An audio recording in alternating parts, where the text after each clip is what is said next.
Hello, good evening મિત્રો, કેમ છો? આઈ હોપ તમે બધા ફાઇન છો અને મજામાં છો. તો આજે આપણે એક મહત્ત્વના ટૉપિક વિશે ચર્ચા કરીશું.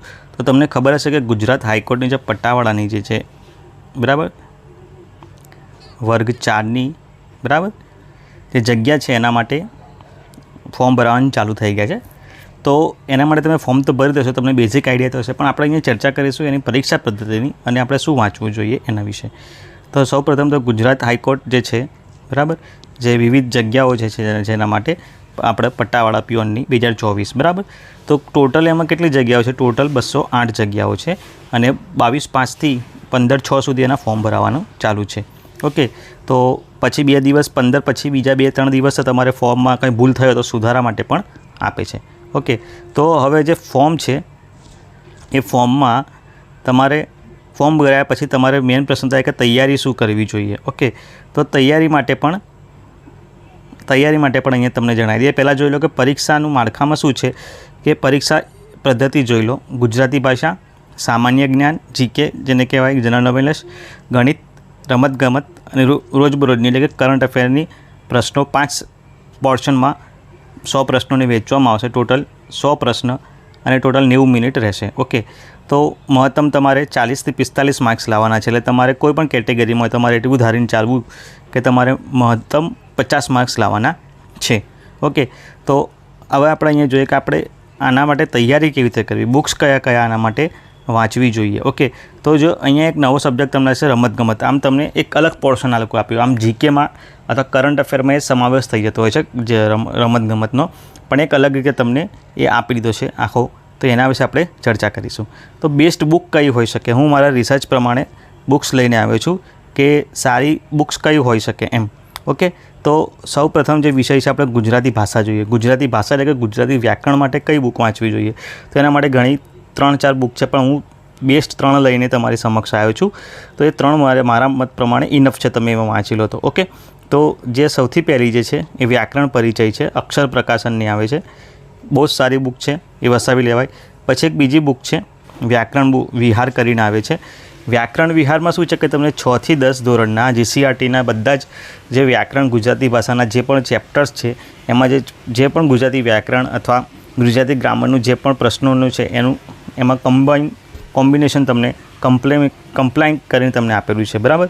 તો એ સારી છે. અને એક શબ્દ વૈભવ કરીને બુક છે વેબ સંકુલની, એ પણ સારી છે. તો આ તમે 3માંથી કોઈ પણ એક વસાવી લો છો તો ચાલશે. મારા ખ્યાલ પ્રમાણે તમે વ્યાકરણ વિહાર અને એક આ પ્રેફર કરજો, બરાબર, વ્યાકરણ વિહાર, અને એની સાથે 2માંથી કોઈ પણ એક બુક લઈ શકો છો. ઓકે, તો શું થશે કે અહીંયા તમારે જીસીઆરટી પણ કમ્પ્લીટ થઈ જશે અને અહીંયા એક કોમન બુક જીકે એક કોમન બુક સબ્જેક્ટને લગતી ગુજરાતી ભાષાની તૈયાર થઈ જશે.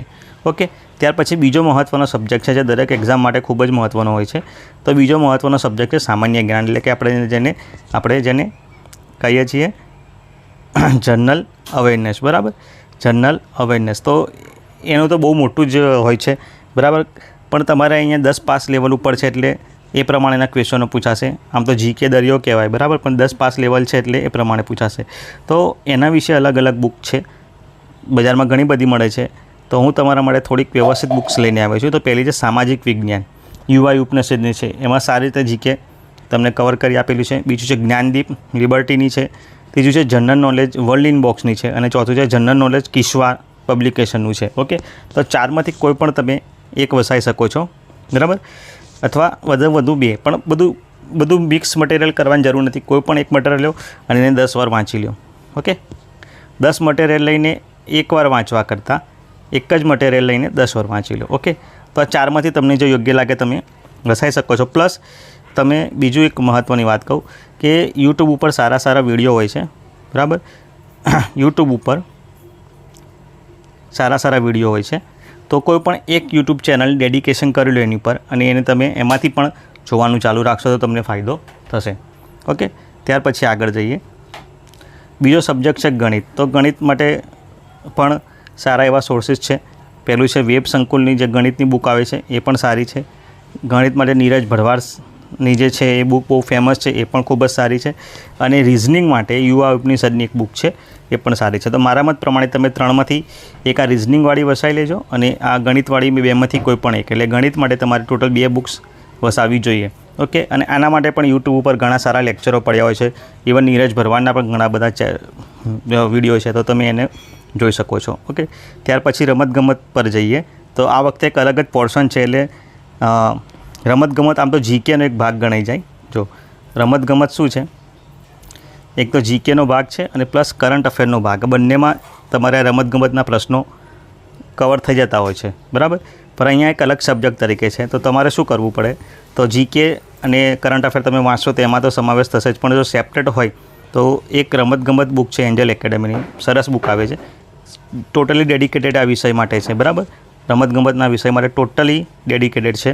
તો એ બુક તમે વસાવશો તો આઈ હોપ તમને ઘણી ફાયદાકારક રહેશે, બરાબર. 20 માર્ક્સના લગભગ પ્રશ્નો હશે, તો તમારા 20માંથી 18 જેવા કવર થવા જ જોઈએ, બરાબર. તો આ રમતગમત માટે તમે આ વસાવી શકો છો. પ્લસ જીકે અને યુટ્યુબ ઉપર પણ ઘણા બધા ડેડિકેટેડ વિડીયો છે, તો તમે સ્પોર્ટ્સના જોઈ શકો છો. ત્યાર પછી છે કરંટ અફેર.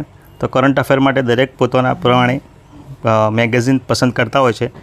હું આ 3 પ્રિફર કરું છું. 3માં પણ હું સૌથી વધારે પ્રિફર વર્લ્ડ ઇનબોક્સ કરું છું.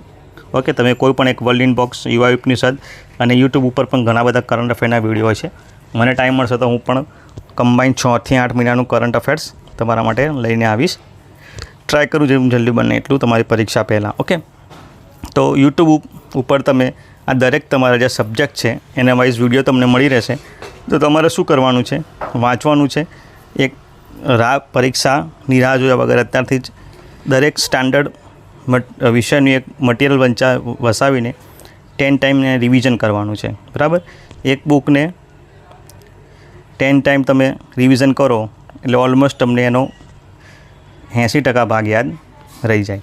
તો 10મા ધોરણ બેઝ પર આટલી બુકો ઇનફ છે તમારા માટે. ઓકે. આનાથી વિશેષ કશું હશે નહીં, બરાબર. તો ફરીથી તમને ખાસ વિનંતી કે ચેનલને લાઈક, શેર અને સબસ્ક્રાઈબ કરતા રહેજો. ફરીથી ખાસ વિનંતી કે ચેનલને લાઈક, શેર અને સબસ્ક્રાઈબ કરતા રહેજો. અને કોમેન્ટ બોક્સમાં તમારા કોઈ પણ પ્રશ્ન હોય અથવા કોઈ પણ મૂંઝવણ હોય તો કોમેન્ટ બોક્સમાં જણાવજો. આપણે એને સોલ્વ કરવાનો ટ્રાય કરીશું. ઓકે. તમારા અભિપ્રાય પણ આપતા રહેજો અને ફોર્મ ભરવામાં કોઈ તકલીફ હોય તો પણ જણાવજો. આપણે એને સોલ્યુશન લાવવાનો ટ્રાય કરીશું.